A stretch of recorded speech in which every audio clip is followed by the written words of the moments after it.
नहीं चाहिए। मैं एक दो बात कह के आगे चल रहा हूँ।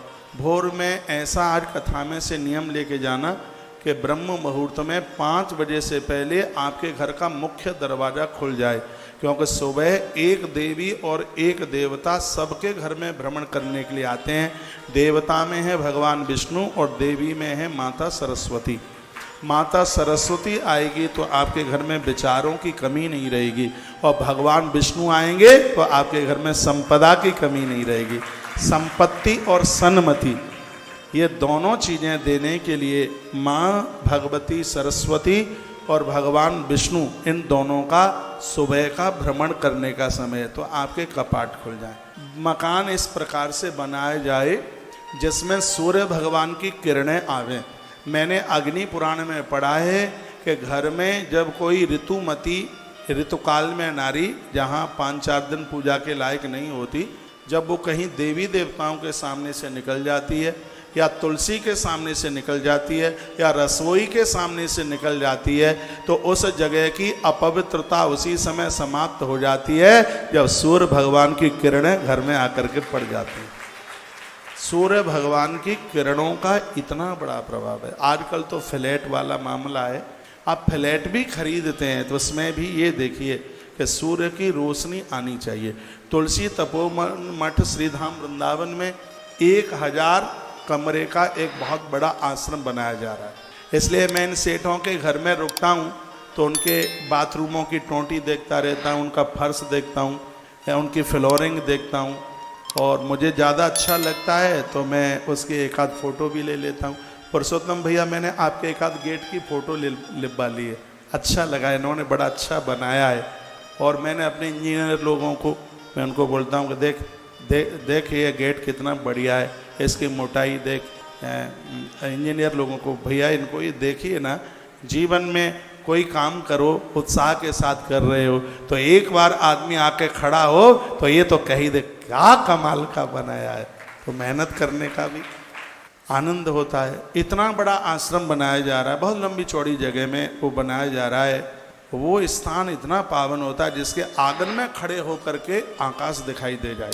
इतना खुला कुछ छोड़िए, ये आश्रम बन रहा है, जाके बीच में खड़े होकर के अंबर आकाश दिखाई देता है, तो वहाँ से सूर्य की किरणें नीचे उतर के आए। इस स्वास्थ्य के लिए भी और वास्तु के लिए भी इसको बहुत अच्छा माना गया। आजकल तो लोग फ्लैट में रहते हैं, नहीं तो ये बताया गया है कि जो प्लॉट का केंद्र है, बिल्कुल बीचा बीच की जगह है, उसके ऊपर कोई ईंट पत्थर नहीं आना चाहिए, उसको खाली छोड़ दिया जाए। वो स्थान माँ तुलसी के लिए होता है, और जिस घर में तुलसी होती है ना उस घर में वास्तु दोष रहता, ना उस घर में पितृ दोष रहता।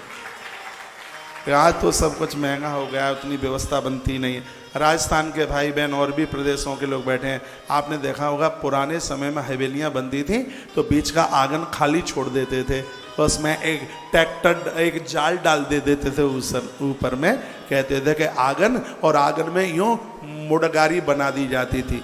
मुड़गारी जान रहे हैं, मेरी भाषा आप समझ रहे हैं। वो समय टेलीफोन चलते नहीं थे, माताओं के लोग बाहर रहते थे, पति बाहर रहता था, कोई कलकत्ता रहता, कोई जलगाम रहता, कोई थाने मुंबई में रहता। उस समय फोन फान तो होते नहीं थे, कौआ बैठ जाता मुड़गारी पर आकर के, तो माताएं कहती थी, हे कागा पप्पू का पापा आ रहा हो तो फुर से उड़ जा, और कौआ उड़ता, रात को 10 बजे पप्पू का पापा आ जा।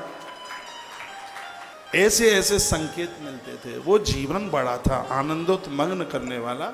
ऐसा बताते हैं कि जिस घर को गेरू और कलई से पोता जाता है उस घर के दोष समाप्त हो जाते हैं। लेकिन ये सब चीज़ें आज चली गई हैं। पहले का वातावरण बड़ा सुखद था। बहुत ज़्यादा कुछ नहीं कर सकते हैं, तो इतना तो कर सकते ही हैं आप कि ऐसी जगह पर, जब से ये एसी वाला मामला आया तब से तो खिड़कियाँ ही बंद कर दी गई है।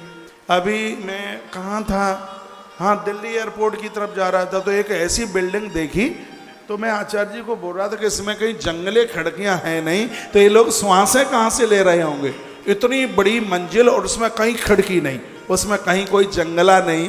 मैंने कहा कि ये श्वासें कहाँ से ले रहे होंगे। बोला गया कि ये आजकल सब एसी वाले लोग हो गए हैं, इनको एसी ही श्वासें दे रही है। ये ज़्यादा एसी मत यूज किया करो, यही तो गठिया का दर्द, तमाम तरह की बीमारियां, परेशानी, श्वास की बीमारी। मैं एसी प्रयोग नहीं करता। मैं एसी वाले कमरे में रुका हूँ, बड़े अच्छे भवन में रुका हूँ, लेकिन जब भी मेरे कमरे में कोई आए वो बंद, मुझे आदत में नहीं है। मैं कोई अपनी बड़ाई नहीं कर रहा हूँ, स्वास्थ्य का तो ध्यान रखना ही होगा, नहीं तो तुम फिर कुछ कर कैसे लोगे। और सिगरा पैसा आजकल मंदिर बहुत कम बन रहे हैं, आजकल अस्पताल ज़्यादा बन रहे हैं, मंदिर में तो बहुत कमियां आ गई हैं। मंदिर नहीं बन रहे, आजकल ज़्यादा बन रहे हैं हॉस्पिटल। अरे दवाइयों से इस पैसे को बचाइए, इसको धर्म कर्म में लगाइए, इसको अच्छे कामों में लगाइए, और वह तब हो पाएगा जब थोड़ा सा अपना जीवन जीने का आप थोड़ा सिस्टम बदल देंगे।